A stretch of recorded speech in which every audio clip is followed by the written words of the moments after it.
Now we're going to fill the pot stickers.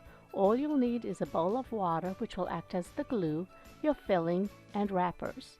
These pot sticker wrappers are oval shaped. Place the oval in your hand, the long side of the oval running along the vertical axis. Now add a tablespoon of filling into the middle. Do not add too much filling, as it'll just ooze out of the wrapper when closing it. Using your finger, spread water along the edge of the oval. If the wrapper was face of the clock, fold and pinch the wrapper together at 12 o'clock and 6 o'clock. Next, pinch only the bottom side of the wrapper at 4 o'clock and at 8 o'clock.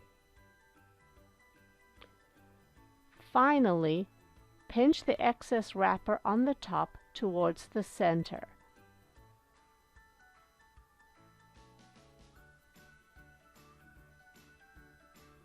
Pinch the top together to ensure that no holes are present.